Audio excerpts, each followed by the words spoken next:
अब्बास आ जाए तो क्या करोगे? यकीनन अगर अब्बास मैदान में आ जाए तो सब के सब उसे देखकर ही मर जाओगे। लेकिन सवाल ये है, आखिर ऐसा क्या था अब्बास बिन अली में कि उनका नाम ही दुश्मनों के लिए मौत बन गया? चलिए आज हम जानते हैं इसी वाकये को। क्या तुम जानते हो कि जिस शख्स को करबला में जंग की इजाजत तक नहीं मिली, उसी के नाम से यजीदी फौज की रूह कांपती थी? अब्बास। अब्बास का नाम लिया जाता तो तलवारें भारी हो जाती और दिल हल्के हो जाते। लेकिन सवाल यह है, जब करबला में उन्होंने जंग ही नहीं की तो फिर उनका इतना डर क्यों था?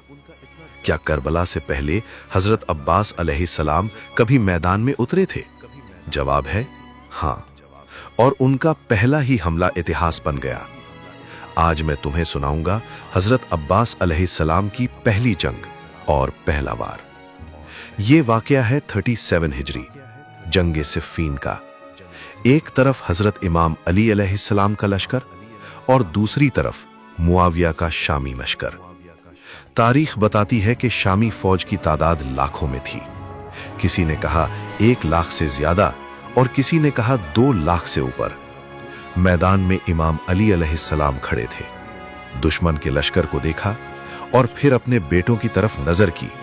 मुस्कुराकर फरमाया, कौन जाएगा इन लाखों के मुकाबले में? सबसे पहले हजरत जाफिर बिन अली आगे बढ़े। अदब से बोले, बाबा मुझे इजाजत दीजिए।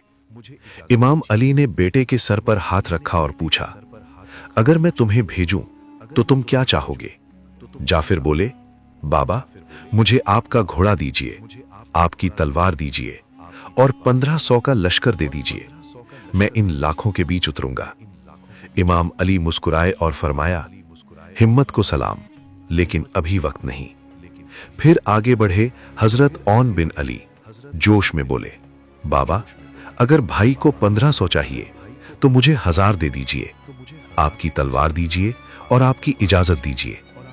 इमाम अली ने उनकी भी हिम्मत को सराहा और फरमाया, तुम दोनों अली के बेटे हो, लेकिन अभी अल्लाह का हुक्म कुछ और है। तभी एक तीसरा बेटा खामोशी से आगे आया। न तलवार की मांग, न लश्कर की मांग, न घोड़े की मांग, बस सर झुकाकर खड़ा हो गया। ये थे हजरत अब्बास अलैहिस्सलाम। इमाम अली ने पूछा, मेरे बेटे अब्बास तुम क्या चाहते हो? अब्बास ने कहा, बाबा न मुझे लश्कर चाहिए, न तलवार आपकी चाहिए, न घोड़ा चाहिए, मुझे सिर्फ आपकी इजाजत चाहिए। इमाम अली की आंखों में अली की जवानी लौट आई। उन्हें खेमे में ले गए और थोड़ी देर बाद मैदान ने देखा।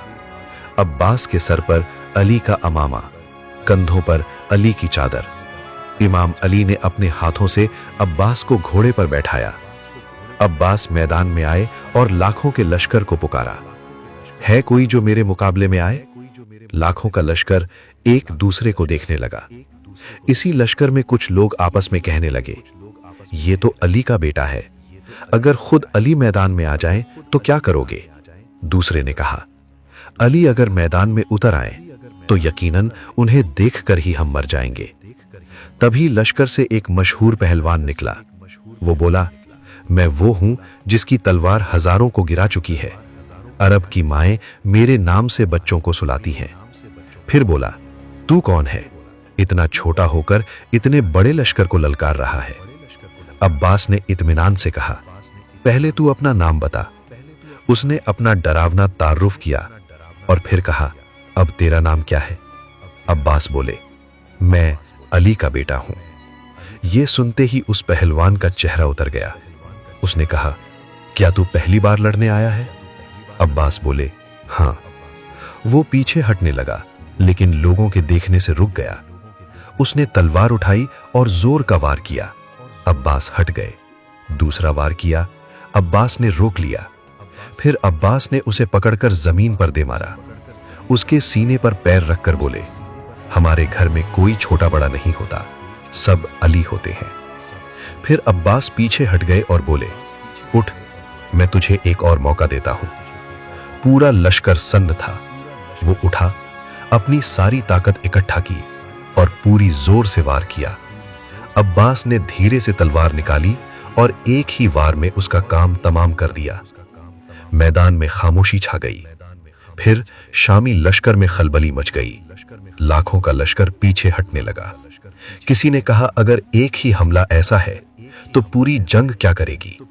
اور یہی ڈر سالوں بعد کربلا تک پہنچ گیا۔ اسی لیے یزیدی فوج جانتی تھی کہ اگر عباس میدان میں اتر گئے تو تلواریں نہیں، حوصلے ٹوٹیں گے، اور اسی وجہ سے عباس بنا لڑے ہی دشمن پر بھاری تھے۔ یہ کہانی سکھاتی ہے کہ طاقت بازوؤں میں نہیں، ایمان میں ہوتی ہے، اور علی کا بیٹا علی ہی ہوتا ہے۔ عباس کوچنگ، عباس مولا علی جو بن۔ اب آپ کامنٹ میں لکھیے عباس کا نام، تاکہ دنیا دیکھے کہ اب بھی حیدر کے بیٹے کو یاد کیا جاتا ہے۔ ہمارے چینل کو سبسکرائب کر لیجئے، ہم ملیں گے ایک نئے واقعے کے ساتھ۔